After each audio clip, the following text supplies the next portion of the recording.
Good afternoon. Welcome to the Midday Mull for Tuesday, the 25th of May. We continue reading Acts chapter 2, the coming of the Holy Spirit at Pentecost. And beginning at verse 1.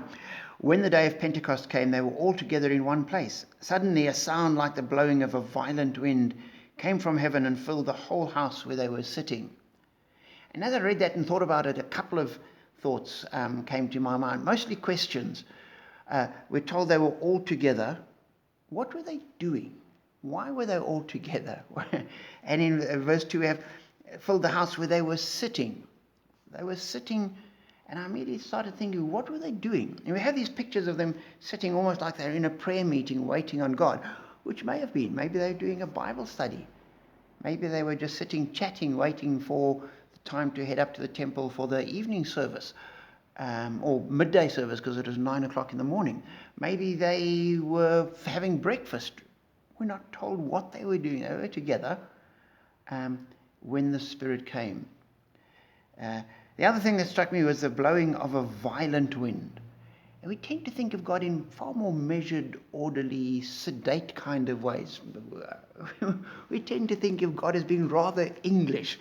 And nothing too exuberant, but that's not true. Here, the Spirit is like a violent wind. And that got me thinking. And then I stumbled over the idea, suddenly, a sound like the blowing of a violent wind came, which suggests to me that it took them by surprise.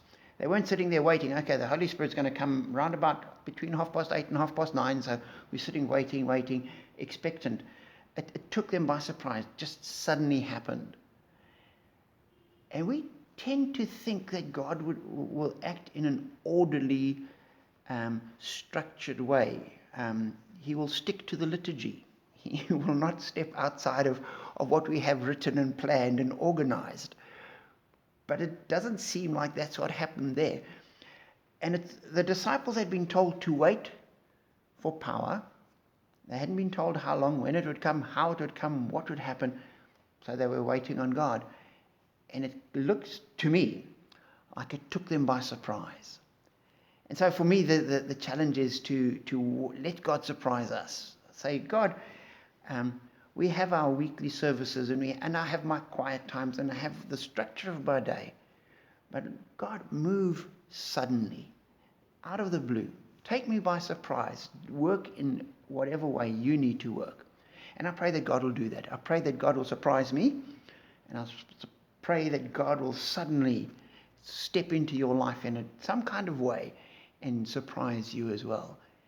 And that we will be filled with the joy that comes from having God's presence with us. Be blessed.